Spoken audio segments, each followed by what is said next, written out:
No sé si habrán leído en la semana esta y la otra el Salmo 11, tal vez alguno se habrá preparado leyéndolo repetidamente, pero algo que me parecía, ¿no?, cuando leía este Salmo una y otra vez, la manera en la que comienza parece como que nos perdimos de algo, como que el salmista arrancó bastante por la mitad la historia que nos está contando, por esta afirmación y por la pregunta siguiente que hace ya en el primer versículo.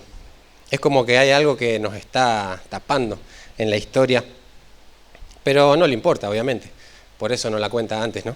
Y lo que sí nos va a declarar en este primer versículo: en Jehová confiado, ¿cómo decís a mi alma que escape al monte cual ave?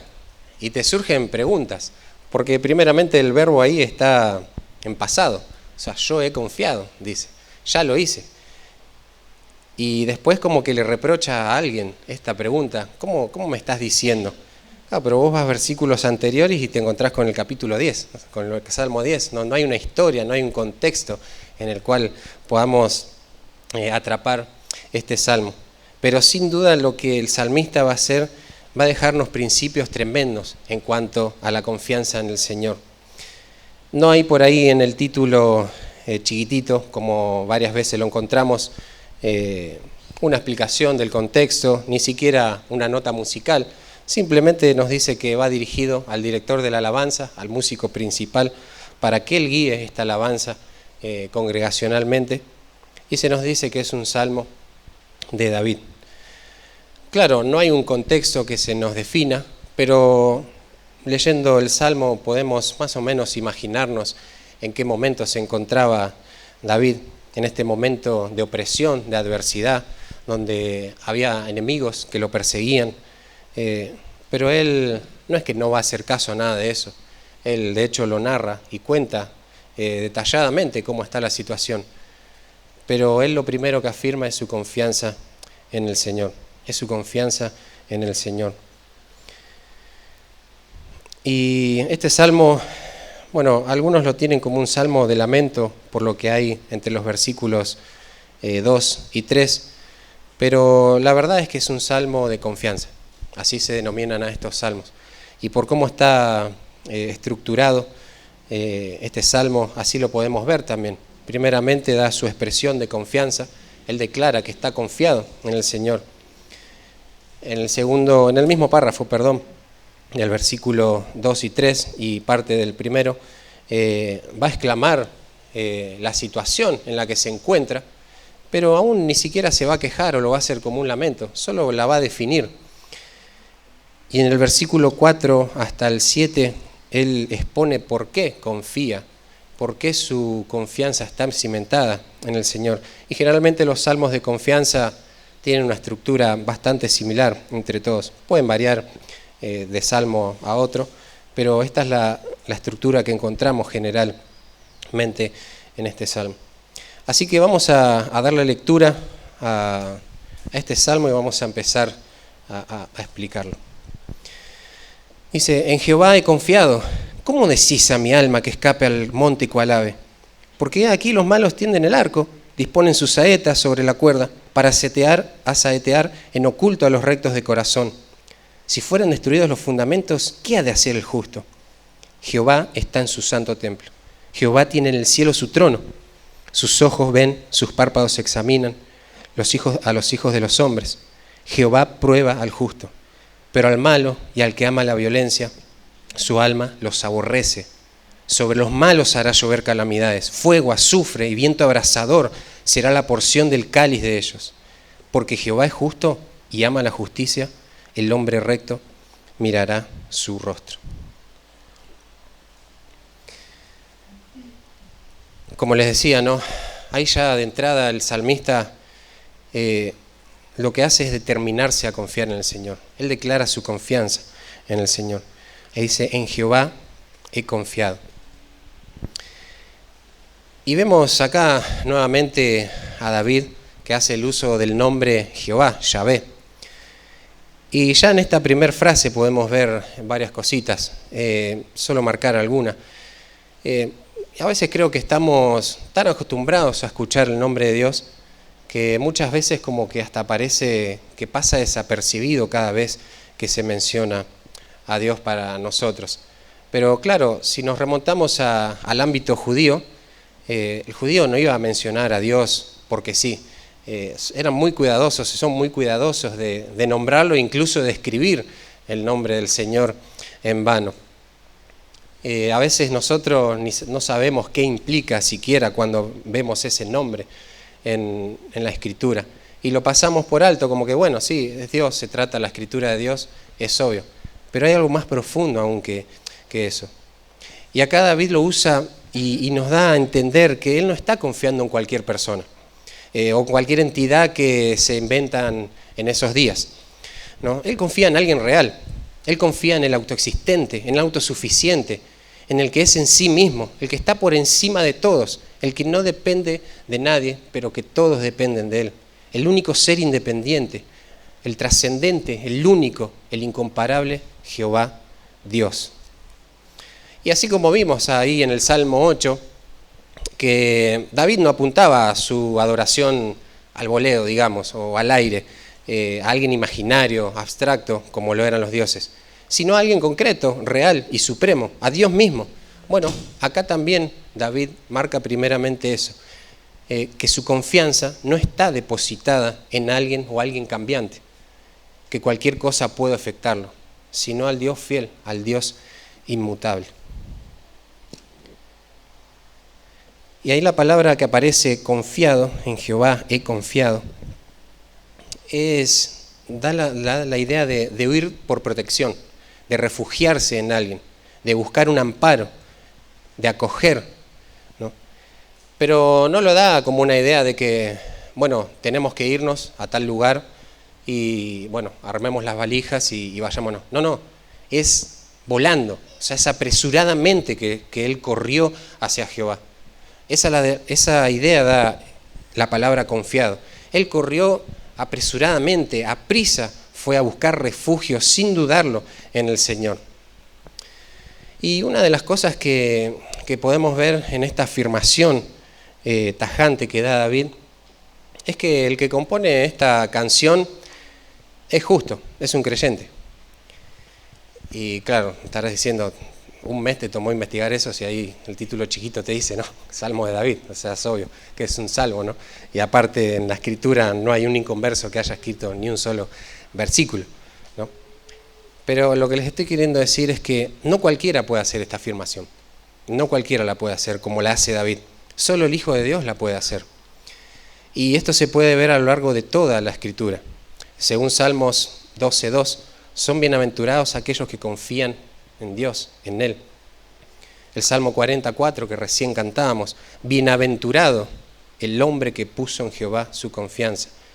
Y recuerden, cuando veíamos esa palabra bienaventurado, o sea, sencillamente lo tenemos que ver como ese justo, como ese salvo por el Señor. No hay otras personas que depositen su confianza en el Señor. El Salmo 64:10 tal vez es más directo. Dice, el justo se alegrará y se refugiará en el Señor. Dice explícitamente, el justo solo puede hacer esto. Solo él se va a refugiar en el Señor. Y claro, el inconverso, y cuando me refiero a inconverso es alguien, todo tipo de inconversos, tanto el que nunca escuchó el Evangelio como el que aparentemente tal vez está entre nosotros, se dice ser creyente, pero no lo es. El inconverso puede profesar esto, puede decir una frase similar, pero nunca la va a poder vivir. Con sus actos va a revelar que él no confía, que no se refugia plenamente en el Señor. Un ejemplo más en la Escritura de que solo los convertidos, solo los genuinos hijos de Dios pueden refugiarse en el Señor, es en la carta de Santiago. Ahí Santiago en su carta anima a los hermanos a estar firmes en la prueba. Es porque entiende que de la manera que respondan ante los momentos difíciles, eso va a evidenciar si su fe es salvífica o no. Claro, nosotros pasamos por la carta de Santiago y él en ningún momento dice explícitamente o literalmente frases como refúgiense en Dios o confíen en Él, aférrense a Él en tiempos de prueba. Pero sí vemos, por ejemplo, en el primer capítulo, cuando Santiago los anima a buscar sabiduría de parte de Dios, Él está diciendo, cuando alguien tenga falta de sabiduría en medio de la prueba, que no la busque en otro lugar que no sea el Señor. Porque solo el Señor es el que da la sabiduría para el tiempo de prueba. Y solo Él la va a dar abundantemente. No busquen en otro lado. Refúgiense en el Señor para encontrar esa sabiduría para atravesar la prueba. O incluso en el pasaje que vimos la semana pasada, cuando hablábamos de la bondad de Dios, claro, ellos no iban a refugiarse en Dios. Ellos no querían refugiarse en Dios, porque creían que Él era malo, que jugaba con ellos y que de manera tirana permitía el sufrimiento. Entonces Santiago les va a decir muy claramente, ojo, no se equivoquen con el Señor, no tengan un concepto erróneo de Él. Él es el dador de todo lo bueno, Él es el fiel, Él es el dador de todo lo perfecto, es inmutable. Él nos salvó por su voluntad, Él deseó y salvó. En ese buen Dios tienen que refugiarse en la prueba. Pero claro, si ellos desconocían el carácter de Dios o lo tenían distorsionado, nunca se iban a poder refugiar en alguien que realmente no conocen. Entonces, solo el creyente genuino puede profesar esto, puede vivir con esta determinación y evidenciándolo en su vida. Pero el inconverso, el que aparentemente es creyente, puede solo profesarlo nomás, pero en su vida te das cuenta que no vive esto.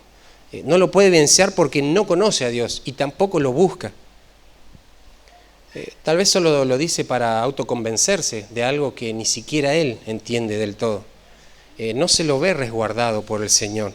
Dios es una cábala, es un amuleto más al que puede acudir o no, depende de su conveniencia para el inconverso. Ahora, esta afirmación con la que comienza este salmo es lo que va a controlar todo el salmo, es lo que va a manejar todo el salmo. Antes de decir cualquier otra cosa, David subraya muy bien cuál es su posición ante los momentos adversos. Él ya determinó refugiarse en el Señor. Él ya se fue apresuradamente a buscar abrigo, protección en Dios. Y fíjate por qué se entiende que esto es lo que domina la idea. Él lo primero que dice es esto. Este versículo o esta frase no está puesta al final como para decir, bueno, esta es mi situación, el Señor es esto, entonces ahora, la próxima vez yo voy a confiar en el Señor. No, Él ya tomó la resolución en su vida, de entrada, yo ya me refugié en el Señor. O sea, no me vengan con otra cosa. Y a pesar de que me digan la situación, yo confío en el carácter del Señor y por eso me refugio en Él. Ahora, esto no está para, como te decía, ¿no? Para dejarnos una conclusión final, ¿no? Sino que a lo largo del Salmo vamos a ver implicaciones, lo que conlleva que él se haya refugiado en el Señor. Y antes de pasar a lo que sigue en el Salmo, déjame decirte la idea central en una oración sencilla. Y es que acá el salmista nos está empujando a refugiarnos única y apresuradamente en Dios, en medio de la adversidad. Pero claro, el salmista esto no lo hace en el aire, esto no lo hace de una manera mística, como frases que podemos escuchar. Bueno, tengo un problema, voy a confiar en Dios. No. Él lo hace como consecuencia de conocer y confiar en su carácter, en el carácter del Dios. Entonces el salmista con este salmo nos empuja a refugiarnos única y apresuradamente en Dios en medio de la adversidad, como consecuencia de conocer y confiar en su carácter. Y el título de esta predicación es Las marcas de una confianza evidente. Las marcas de una confianza evidente. Y estas marcas nos van a ayudar a refugiarnos en Dios. Y nos van a ayudar a que esto no solo sea una frase, una muletilla que usemos, sino que sea real en nuestra vida. Que si decimos me refugio en Dios, se va a ver a través de estas marcas. Esto nos va a afirmar, pero a su vez nos va a delatar también si realmente no estamos refugiándonos en el Señor. Porque a medida que vayamos avanzando en el pasaje, vamos a observar que cualquiera de estas marcas que nos falte va a evidenciar que no estamos entendiendo qué significa refugiarse en Dios. Y aún espero que esto nos lleve al arrepentimiento, hermanos, porque como decía al principio, en Jehová he confiado. Esa afirmación declara también que solo el Hijo de Dios puede confiar. De una u otra manera, si no está esta realidad en tu vida, necesitas del arrepentimiento, necesitas arrepentirte. Y vamos a ver la primera marca de esta confianza evidente es que rechaza todo tipo de solución fuera de Dios. Rechaza todo tipo de solución fuera de Dios. Y esto lo vamos a ver de la segunda parte del versículo 1 hasta el 3. Dice, ¿cómo decís a mi alma que escape al monte cual ave? Porque aquí los malos tienden el arco, disponen sus saetas sobre la cuerda, para saetear en oculto a los rectos de corazón. Si fueran destruidos los fundamentos, ¿qué ha de hacer el justo? ¿Qué ha de hacer el justo? Ahora, escuchar esta voz que le aconseja y actuar según la desesperación del que lo está aconsejando, para David es una locura, es impensable. Y otra vez, ¿no? Dice, ¿cómo decís a mi alma? Y la verdad que como vimos en el capítulo 3, cuando a su alma querían decirle que no había salvación en Dios, aquí también este consejero le vuelve a decir a su corazón, escapate al monte. Y esto ya vemos, ¿no? Que es un fastidio realmente para David, cuando se quieren meter con su fe, donde se deposita su fe. Es al corazón que siempre se quiere meter la duda en cuanto a lo que se cree de Dios mismo. O sea, David le está diciendo, ¿cómo querés que dude de mi Dios? ¿Otra vez con eso? O sea, ¿no ves que ya estoy refugiado en el mejor refugio que puede estar y vos me das otra opción? O sea, es incoherente lo que me estás diciendo, está diciendo David. Y no se sabe a ciencia cierta si esta voz que escucha David es la voz de sus enemigos o aún la de sus consejeros, de sus amigos, que tal vez con una buena intención lo aconsejan y tal vez hasta con un consejo coherente, ¿no? Lo podríamos ver como alguien que quiere hacer tropezar tal vez a David o no. Pero si te pones a pensar, tiene mucho sentido lo que le está diciendo esta persona. Y de hecho es algo que todo el mundo podía recurrir, algo que todo el mundo podía recurrir en un momento de guerra o de persecución o otro tipo de conflicto. O sea, podríamos decir que es bastante coherente este consejo que se propone darle el mensajero. Incluso en la Biblia vamos a encontrar que David tuvo que huir muchas veces al monte, a esos lugares donde había cuevas. Se tuvo que ir lejos y apresuradamente también lo tuvo que hacer. Y de hecho en las historias que cuenta la Escritura en cuanto a las guerras, generalmente el que está perdiendo para salvar su vida, huye a los montes, huye a las cuevas, a esas cavernas, donde no lo van a encontrar, donde van a decir, bueno, hasta acá van a llegar mis enemigos, no creo que me persigan más que esto. O sea, es algo muy, muy oportuno pareciera. Pero a David esto le molesta, y le molesta mucho, no porque en sí el consejo tal vez en algún momento sea malo en sí, sino porque el consejero está viendo la situación en la que está David, pero lo que no está viendo es al Dios en el cual confía David. El refugio de David es eternamente mejor que cualquier monte, que cualquier montaña, que cualquier cosa creada en este mundo. Para David, imagínate, en ese momento, si lo llevamos a nuestro contexto, a ese monte al cual él tenía que huir, imagínate que en tiempo de guerra hoy sería como un búnker, el búnker más antibomba que haya, o sea, todas las grandes militares se van a meter ahí para encontrar refugio. O sea, no hay un lugar más seguro en el mundo en tiempo de guerra que los búnkers que se arman, antibombas atómicas, anti todo son. Bueno, o sea, a David le están diciendo eso. O sea, mirá, hay enemigos alrededor, te están persiguiendo, ya tienen la flecha tensada. O sea, huí David, ¿qué estás esperando? Pero huí ya.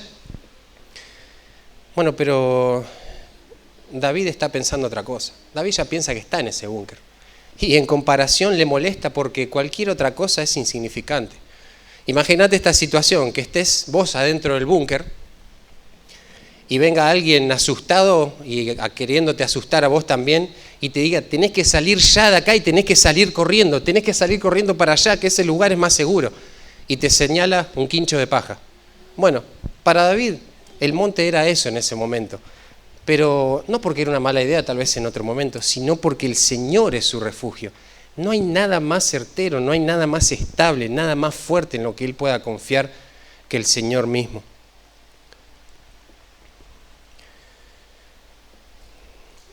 Incluso vemos que tomar este atajo, tomar esta salida, este escondrijo, no sería piadoso en David hacer esto, porque él ya está en lo que no cambia, en lo inmutable. Él está en la roca firme, sustentado. Y cualquier otra cosa que él use va a ser para deshonra al Señor. Significa desconfiar del Señor. Si él huye ahí, significa que él no es un hijo de Dios. Significa que él va a ser destruido por el Señor. Imagínense qué tan terrible es esto de no confiar en el Señor y de confiar en métodos humanos, que el Señor mismo le aconseja a alguien que huya volando. Ahí en Jeremías 48:9 dice, dad alas a Moab para que se vaya volando, pues serán desiertas sus ciudades, hasta no quedar en ellas morador. Claro, vos decís, qué contradictorio que es la Escritura. Pero no, en realidad no, porque mirá lo del versículo 7 que dice, desde el 6, huid, salvad vuestra vida y sed como retama en el desierto. Pues por cuanto confiaste en tus bienes y en tus tesoros, tú también serás tomado. La persona que confía en alguien que no es el Señor en el tiempo de prueba, que no le busca para cual sea su situación, cualquiera sea su situación, está traicionando al Señor, está traicionando al Señor. Y el Señor no es algo neutro. ¿El Señor es tu refugio o va a ser tu destrucción? Así lo dejan claro este pasaje en Jeremías.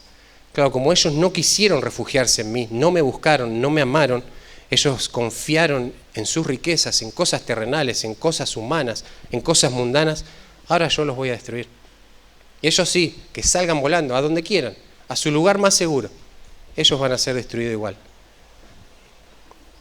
Es así de tremenda la desconfianza en el Señor. Y claro, en ese momento uno puede ver, ¿no?, cómo inclusive de un amigo puede ser, de un consejero que está al lado tuyo, puede llegar de una manera sutil este consejo.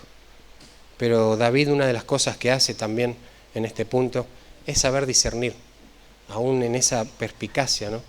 Es discernir qué tan bueno o malo era el consejo. Porque sí, es coherente, pero yo ya estoy refugiado, esto no me sirve y esto va a deshonrar al Señor.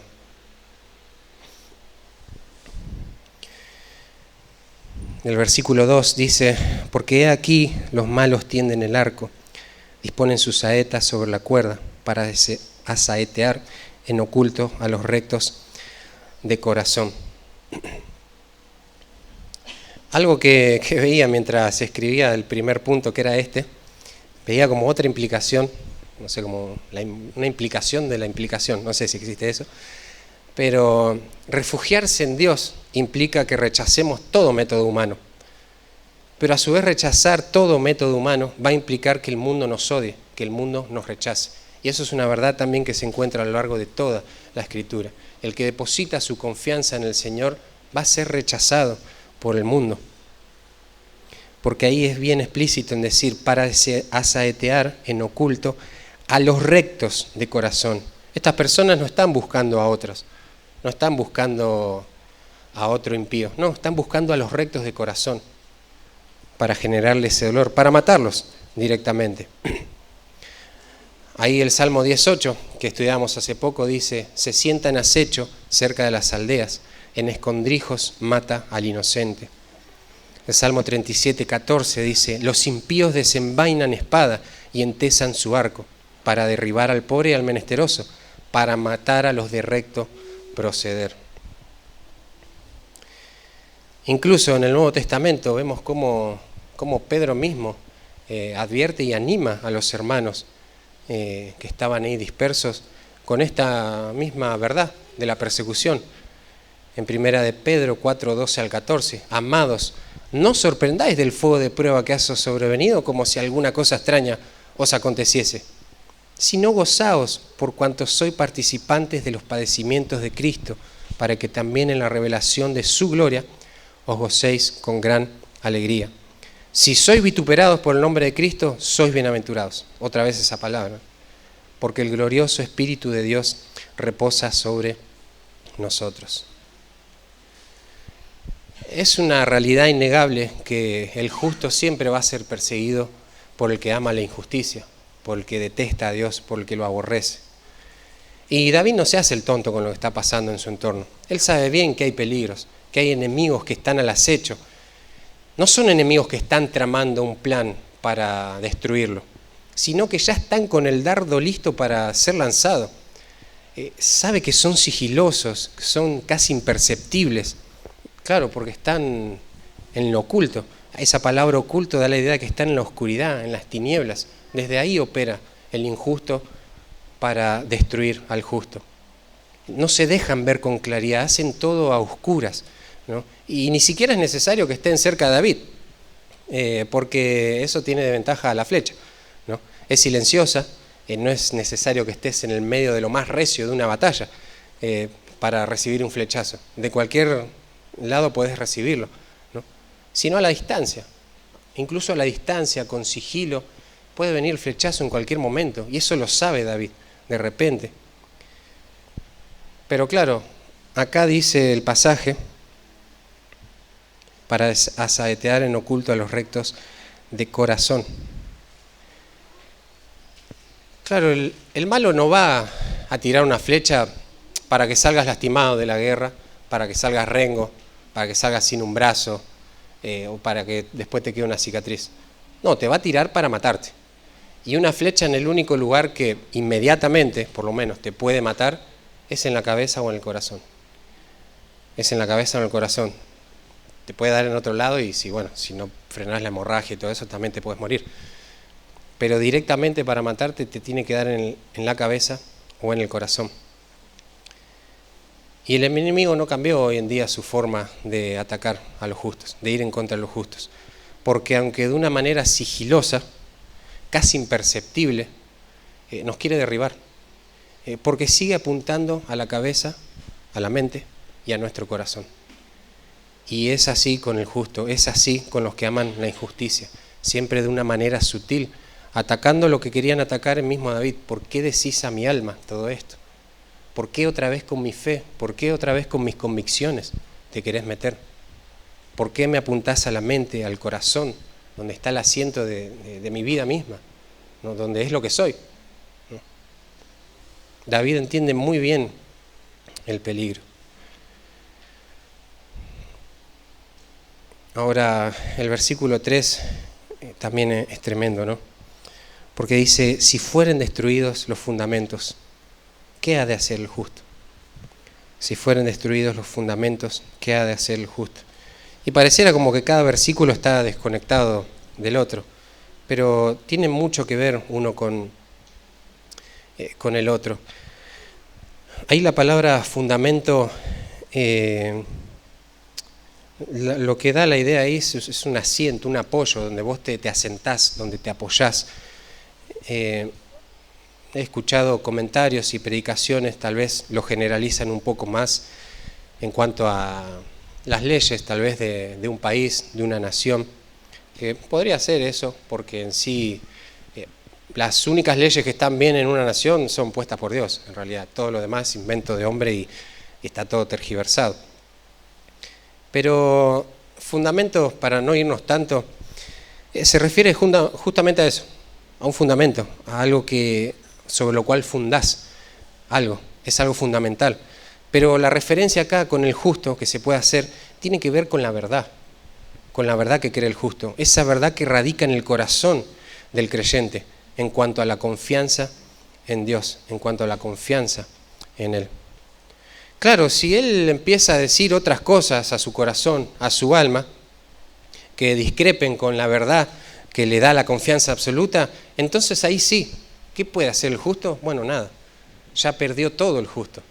Si ya perdió la base de sus convicciones, si él perdió lo que lo sustentaba, lo que le generaba confianza, lo que le daba ese refugio, ya perdió todo. Porque de hecho eso es el todo del justo, es las verdades que él conoce en cuanto a Dios. Y justamente él está perdido porque eso justamente es lo que hace la diferencia entre el justo y el impío, los fundamentos sobre los cuales él se apoya. Claro, mientras uno se apoya en la verdad, el injusto se apoya en la injusticia, en la violencia, en la mentira, en el egoísmo, en sus deseos, ¿no? Pero el creyente se va a refugiar, va a sentar su corazón en las verdades eternas, que tienen que ver únicamente con la gloria del Señor y ni siquiera con las situaciones que Él está pasando. Entonces, si en un mundo donde la injusticia, la mentira, la impiedad crece y los impíos se aumentan para ir en contra de los justos, y los justos llegan a tambalear en sus convicciones donde se fundamentan, ya no les queda nada. Ahí sí se pueden desesperar. Ahí sí tienen que salir volando cual ave a buscar cualquier escondrijo que encuentre en el monte. Porque en lo único que no tienen que tambalear, de hecho lo único que los va a sostener, está roto, está derrumbándose y lo está haciendo en su corazón. Esa verdad que constantemente se tiene que hablar a su alma, la cual hace refugiarse al Señor, cada vez se ve con menos nitidez, cada vez se escucha menos. Claro, porque se espanta por este mensajero que llegó y le cuenta todas estas noticias, ¿no?, de la adversidad, le cuenta que hay enemigos afuera. Pero claro, hoy hermanos, tal vez no somos un país que estamos en guerra, por lo menos por ahora. Nadie nos va a decir, huí, porque estamos en guerra, escondete en tal lugar. Y nos va a tentar a desconfiar del Señor en esa manera. Pero si tomamos en cuenta que el fundamento, esta palabra fundamento que veíamos, tomamos en cuenta que este consejero, este mensajero, le está hablando a su alma, a su corazón, podemos entender que es una realidad espiritual la que nos quiere dejar a cada vez. Y hay un peligro espiritual. Tal vez no hay una guerra entre países, pero hay una guerra espiritual. Esa ya arrancó desde el momento en que decidimos confiar en el Señor, desde el momento que Él nos salvó, ¿no? Ahora, como les decía, no va a ser algo tangible ese peligro. No es una pistola, un revólver, un arma. Pero sí pueden ser cosas que te desvíen de la verdad del Señor. Sí pueden ser cosas que te desvíen y que hasta incluso sean legítimas, pareciera. ¿Por qué? Porque todo el mundo lo hace, porque incluso un creyente me dijo que haga esto, me aconsejó esto y lo vi bueno. Pero claro, ese consejo, ¿dónde radicaba ese consejo? ¿En una convicción que él tiene, que está arraigada a la Escritura, o a un método humano? Tal vez no estamos en guerra, pero en tiempo de adversidad, en tiempo de angustia que estás pasando ahora, sos tentado a no confiar del todo en el Señor, a decir, bueno, yo confío en el Señor, pero si hago estas cositas voy a lograr esto en tal situación, en tal persona, voy a ser correspondido de parte del Señor si hago esto. Claro, eso es un pensamiento humano, eso es una obra humana. Tal vez no estás pensando eso, pero tal vez estás pensando, bueno, yo confío en el Señor, pero a esto le tengo que agregar psicología, le tengo que agregar el consejo humano. Y a todo esto estaba siendo tentado David, al consejo humano, a tener en cuenta el consejo humano sin tener en cuenta el carácter de Dios. Y hermanos, vamos a tener en cuenta el consejo humano cuando no conozcamos realmente el carácter de nuestro Señor. Cuando no conocemos a Dios, bueno, hay un dicho, ¿no?, que dice, el que no conoce a Dios, a cualquier santo le reza. Bueno, eso es así. El que no conoce a Dios va a buscar cualquier otra salida. Pero hermanos, eso es destructivo aunque parezca sutil, aunque no parezca pecaminoso. Miren lo que le pasó a Moab. Denle alas para que vuele, para que huya. ¿Eso querés que diga el Señor de tu vida al final? Que denle alas a Johnny, porque no quiso confiar en mí. Y ahora yo no voy a ser su refugio, voy a ser su destructor. Es tremendo la desconfianza en el Señor.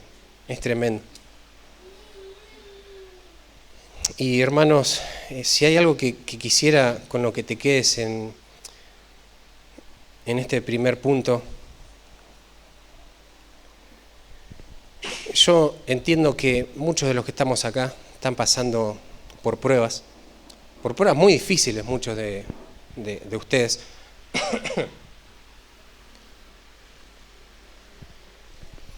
Y uno no es insensible a eso. Es una prueba real, es una prueba muy dolorosa, sea de cualquier color que sea la prueba, como dice Santiago. Y cada uno tiene que cruzar por esa prueba.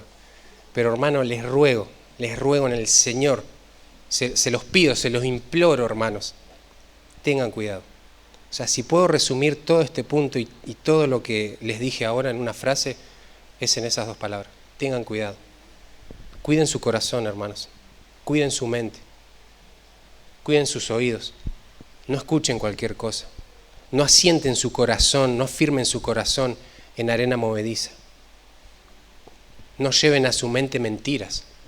Hermanos, si no estás llevando la verdad bíblica a tu mente, estás llevando una mentira diabólica. Es así. No hay puntos medios. Es una mentira diabólica, es una mentira infernal. Por más que te parezca que, bueno, en el momento me sirvió o no me pareció tan malo, es diabólico eso. Todo lo que no proviene del Señor es diabólico. Es así, hermanos. Tengan cuidado. Es con lo que quiero que se queden en este primer punto. Cuiden su corazón.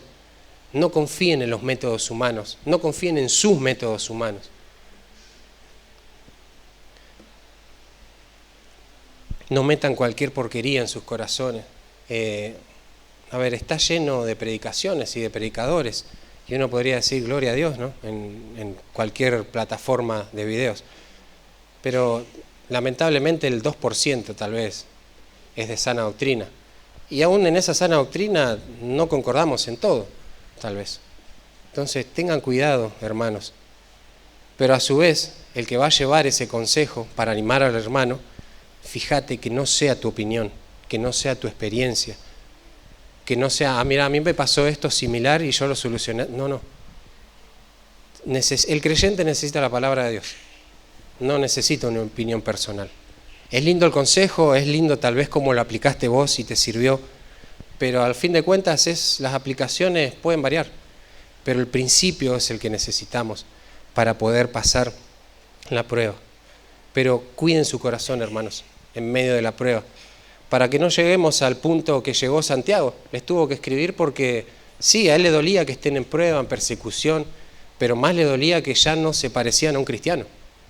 Y Santiago les va a decir, el cristiano se tiene que ver así, aún en la prueba. Aún en la prueba tu corazón, tu mente tiene que estar firme en el fundamento que es Cristo, que son las verdades eternas. No podemos hablarle a nuestro corazón otra cosa que no sea la Escritura en tiempos de prueba. No podemos darnos el lujo de, sí, bueno, yo los domingos a la mañana vengo y recibo la palabra de Dios, pero después de la semana, o sea, lo que venga, lo agarro. No, hermanos, tengamos cuidado, porque a fin de cuentas se va a evidenciar incluso en que te estás refugiando en el Señor, si sos salvo o no. Y de una u otra manera, si no estás viviendo esto, si no estás rechazando cualquier método humano, yo te animo a que vayas en arrepentimiento al Señor. Porque tal vez no le conoces y por eso estás confiando en otras cosas. Y si confías en otras cosas en tiempo de prueba, ¿quién te dice que confiaste solamente en Jesucristo para tu lavamiento de pecados? Tal vez estás confiando en otra obra, aparte de la obra de Cristo. Y si sos creyente, arrepentite igual, porque es la vida que tenés que llevar, una vida de arrepentimiento, de saber que el creyente se refugia en el Señor. Si no lo estás haciendo, si no estás solamente refugiándote en el Señor, tenés que arrepentirte y das evidencia que sos un hijo de Dios y nos gozaremos. Pero hermanos, la prueba de ninguna manera es un elemento para victimizarnos, para hacer lo que querramos. Eso estaban haciendo los hermanos ahí en la dispersión, en la carta de Santiago. Cada uno hacía lo que bien le parecía, se manejaba como quería. Y claro, justamente es para todo lo contrario la prueba. La prueba es para moldear nuestro carácter, para acercarnos más al Señor, para glorificarlo a Él a través de esa situación. Y entender algo más, ¿no? David en ningún momento acaba de decir, en el Señor me refugio, porque Él me va a sacar de esta situación externa. No, él dice, en el Señor me refugio. Y cuenta su situación, cuenta lo de los fundamentos. En los versículos del 4 en adelante va a decir por qué él confía en el Señor. Pero en ningún momento él dice que el Señor lo va a sacar. Claro, porque él entiende que refugiarse en el Señor se trata justamente de yo lo conozco al Señor. Y sé que Él me va a librar no de las cosas externas, sino de las cosas que hay en mi corazón. Eso en muchos salmos lo podemos ver, cuando dice que Jehová me librará de mis aflicciones. Claro, la aflicción no es una persona, no es algo exterior, la aflicción es algo que está dentro nuestro cuando aparece la prueba. Bueno, tal vez la situación no cambie, pero el Señor va a cambiar tu corazón. Pero eso no va a pasar si no lo conoces y si realmente no confías en el carácter del Señor. Así que quisiera hacerte unas preguntas en cuanto a este punto. Podés identificar si tal vez hasta de manera sutil buscaste métodos humanos para sobrellevar el momento de adversidad.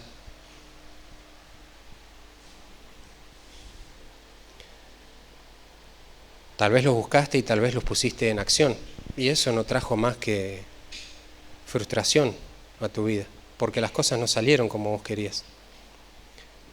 ¿Confiaste en lo que el mundo ofrece y que hasta parece legítimo para solucionar alguna situación? Otra vez, eso también muestra que tal vez solo querés que tu situación se arregle y no que el Señor obre en tu corazón o en el corazón de otras personas también a través de esta prueba. Y a su vez, ¿de qué está armado tu fundamento? ¿De qué está armado tu fundamento? Claro, vos me puedes decir, sí, yo confiaba en el Señor, o sea, y he pasado muchas pruebas, pero esta prueba que me está tocando hoy, esta sí, no la puedo pasar. Pero bueno, ¿qué es lo que cambia?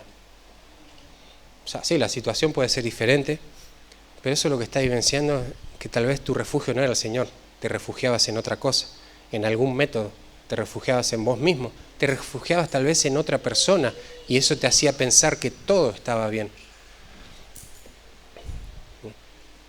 Y por último, la última pregunta, ¿le estás hablando a tu corazón con las verdades acerca de Dios?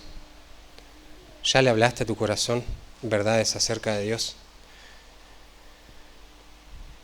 Gabriel lo dijo la semana pasada y la anterior, y te lo vuelvo a repetir hoy. No es inventar nada nuevo, hermano. Es recordar esas verdades, es repetirte esas verdades. Esas verdades te van a sostener en el tiempo de prueba. Esas verdades van a ser las que tu vida glorifique al Señor durante y cuando termine la prueba. ¿Por qué vas a querer hablarle otras cosas ahora a tu corazón? ¿Porque es una prueba diferente? Seguí hablándole las mismas verdades. No importa la prueba que sea, rechazá todo tipo de método humano. Y esta es la primera marca de esa confianza que se evidencia en la vida del creyente, en el medio de la adversidad. Con esto no estoy diciendo que seamos un monje tibetano en el medio de la montaña en China, que se queda quieto con los ojos cerrados y no hace absolutamente nada. Como creyentes tenemos demandas que el propio Evangelio nos pone y tenemos que seguir caminando en eso. Nuestra lucha con el pecado, nuestro servicio al hermano, no sé, la ofrenda, todas las cosas que el Señor nos pone en el camino, esas buenas obras que Él preparó, las tenemos que seguir haciendo. No estoy diciendo que no tomen nunca más consejos, no. Eso no dice este pasaje, porque incluso en la multitud de consejeros está la sabiduría también. No estoy diciendo que no tengas que ser práctico incluso, pero que tu confianza, tu refugio, no esté en la persona que te dio el consejo, no esté en el método que te dio la persona, sino que esté en Cristo y confiar en que la persona que va a venir, el método que te va a decir esta persona, se basa en un principio bíblico. Pero hacé como hizo David, discerní también el consejo ese, y el que vaya con el consejo, si no va a decir la verdad escritural, va a decir una mentira diabólica. Entonces es mejor callarse muchas veces. Tengamos cuidado. Pero nuevamente les repito, quédense con esto, hermanos. Cuiden su corazón. Aún en medio de la prueba, yo sé que muchos están sufriendo en su salud, en sus angustias, de muchas maneras hoy en día. Pero animémonos unos a otros a no bajar los brazos, hermano. Decile a tu hermano que está sufriendo, no pienses que esto te da derecho a pecar, no pienses que esto te da derecho a abandonarte. No, seguí mirando a Cristo, seguí, que siga siendo Cristo la roca firme, la roca eterna, tu fundamento para atravesar esta situación difícil. Vamos a dejarlo por acá, hermanos. Después el domingo que viene vamos a estar viendo los otros 2 puntos. Creo que el Señor es bueno, el Señor es justo, y por algo permite también que se den las cosas como se dan, incluso en las predicaciones también. Pero meditemos realmente en esto, hermanos, reflexionemos. De acá al miércoles meditemos en estas preguntas que se hicieron. Tal vez algunas son parecidas, pero meditemos, seamos sensibles a lo que el Señor nos permite experimentar en este tiempo y a lo que nos permite escuchar. Él es soberano y Él va a dar su palabra en el momento adecuado. Así que oramos y terminamos. Dios, gracias por este salmo.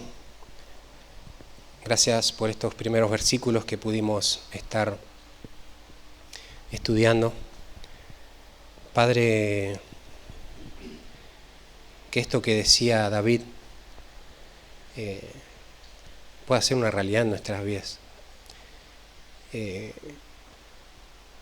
las cosas que creemos, Señor, que las cosas en las cuales confiamos, si no se ajustan a lo que David tenía en su corazón, que las desechemos, porque sabemos que es tu palabra inspirada, Padre. Y Señor, queremos también entender lo terrible que es desconfiar de ti, lo tremendo que es no depositar toda nuestra confianza en ti. Ya lo vemos en el punto de la salvación, que no confía en ti para salvación se pierde eternamente. Pero Padre, el que no confía en ti en medio de la prueba está viviendo como un inconverso, y es una deshonra para tu nombre. El que confía en escondrijos, en cuevitas momentáneas, el que confía en montes, todas cosas que un día van a ser destruidas, que tambalean, Señor, no van a prosperar, no van a prosperar. Padre, concédeles arrepentimiento a aquellos que no están viviendo con una confianza inalterable en ti, Padre. Señor, que entendamos la gravedad del asunto, entendamos la gravedad que conlleva buscar métodos humanos en momentos de prueba, aún tal vez para aconsejar a otros. Padre, tenemos tu Escritura, tenemos la palabra más segura que podemos tener, es la única que puede salvar nuestra alma. Señor, que no busquemos métodos, no busquemos pragmatismo, integracionismo, socialismo, psicología, porque todo eso es inventado por el hombre, y el hombre no puede restaurarse a sí mismo, no puede mantenerse en pie a sí mismo. El hombre depende de ti para todo, Señor, en la vida. Y Señor, que esa sea nuestra filosofía de vida, centrar todo lo que somos aún en tiempo de prueba en ti, en la confianza que debemos tener en cuanto a tu carácter, Padre, en cuanto a lo que tú eres, y que no busquemos, Señor, en otros lados que no seas tú, que no seamos de los que no confían en ti, de los que dirás un día, dale alas a Moab para que huya, porque confió en cosas terrenales. Ayúdanos en este día, concédenos arrepentimiento, Padre, aun que mis hermanos puedan seguir pensando en estos versículos que hemos podido ver en tu gracia, Padre. Gracias por este tiempo, en el nombre de Cristo Jesús. Amén.